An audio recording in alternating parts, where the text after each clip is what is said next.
Bonjour à toutes et à tous, bienvenue sur les présentations de Nico. Aujourd'hui, je vous présente le nouveau 2008-2024, la version restylée avec ses nouvelles calandres, les nouvelles griffes.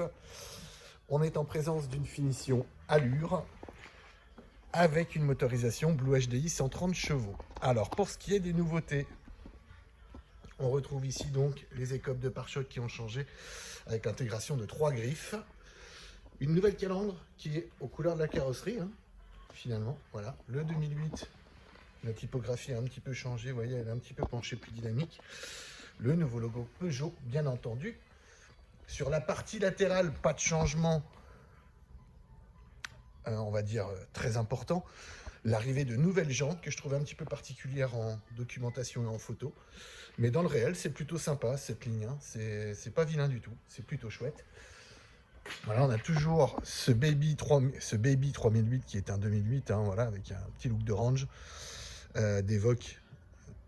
Ça n'a pas changé. À l'arrière, les optiques LED ont changé, ils se sont affinés derrière.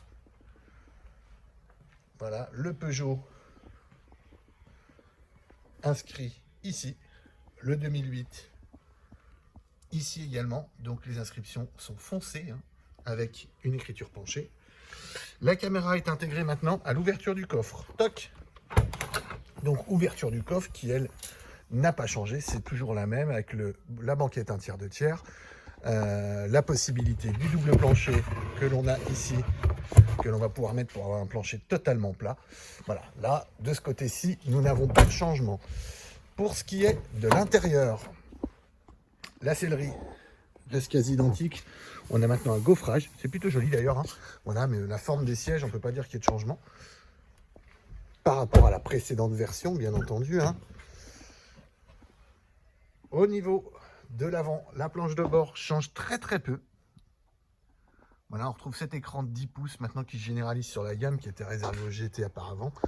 Toujours un accoudoir, une sellerie bimatière avec un simili-cuir et toujours ce gaufrage et le simili-cuir également au milieu. Sur cette version, on retrouve, vous voyez, si je m'éloigne avec la clé, sans toucher les boutons, la fermeture automatique des portes ainsi que l'ouverture.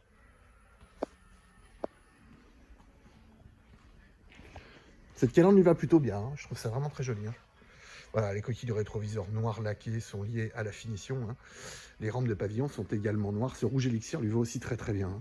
Et dès qu'on va se présenter à la voiture, elle s'ouvre automatiquement. Voilà, donc là, c'est parce que j'ai les feux d'allumer. Hop.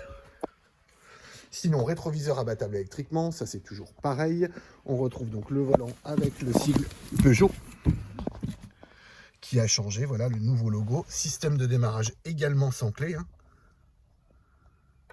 Tac. Donc, présence du Blue HDI 130 chevaux. Attention, ça ne va pas durer puisque il est amené à disparaître malheureusement. La boîte automatique EAT8 sur ce modèle-ci. Voilà, avec le petit sélecteur, donc D pour la marche avant, R pour la marche arrière. On va pouvoir noter que la caméra, au niveau définition, elle a vachement évolué. C'est vraiment beaucoup plus beau, beaucoup mieux défini. Voilà, la définition de l'écran est beaucoup mieux.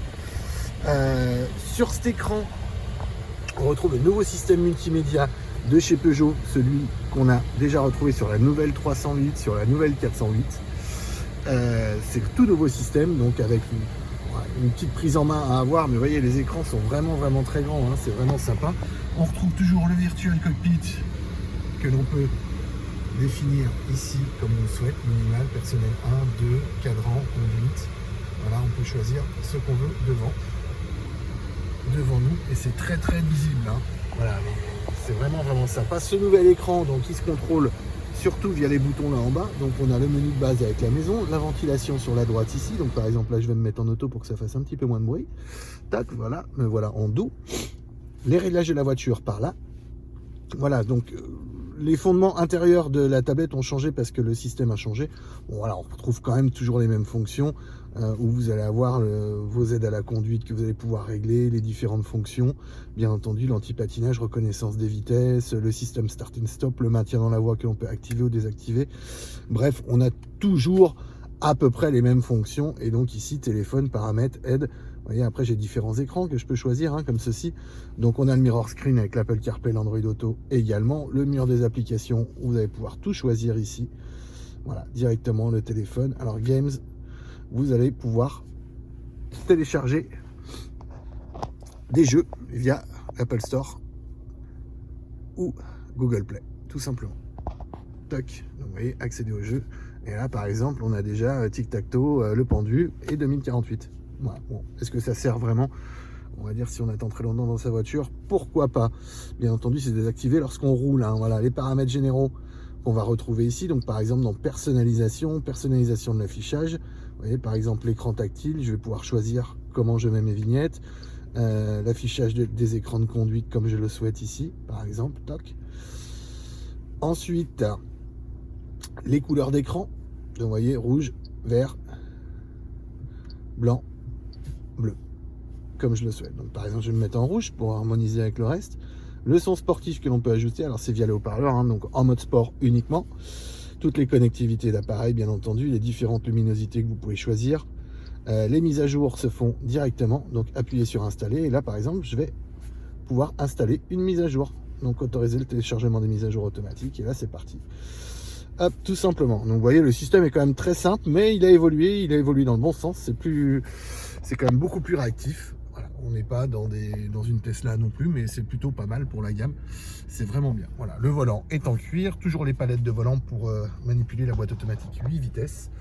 La finition, vous voyez tous les ensembles d'accoudoirs, les assemblages, etc. On ne peut pas dire qu'il y ait de changement, hein, c'est vraiment quelque chose d'identique. Le Virtual Cockpit a un tout petit peu changé. Et si je dis pas de bêtises, je vais vérifier, mais je crois qu'on ne peut plus avoir la navigation en face de soi. Cadran, conduite, minimale, oui c'est ça. On n'a plus la navigation en face de soi. Même si on le souhaite, on ne peut pas l'avoir. Voilà. On peut revenir à des cadrans un petit peu plus classiques, vous voyez, comme ceci, c'est très joli. Hein. Enfin, esthétiquement, c'est plutôt sympa. On a quand même une évolution. Sur ce véhicule-là, il y a le nouveau moteur, donc hybride 48 volts qui va arriver, donc en 100 chevaux et en 136 chevaux également pour épauler la gamme. L'électrique est toujours présent. Le diesel HDI 130 chevaux EAT8, vous voyez, le véhicule s'est fermé tout seul en s'éloignant, est toujours disponible pour l'instant, plus pour très longtemps, malheureusement. Voilà. Eh bien, écoutez, j'espère que cette petite présentation avec les nouveautés du nouveau 2008 vous a plu. N'hésitez pas à laisser un message, un petit pouce bleu pour dire que vous avez aimé la vidéo. Et bien entendu, vous abonner aux présentations de Nico. À très bientôt. Au revoir.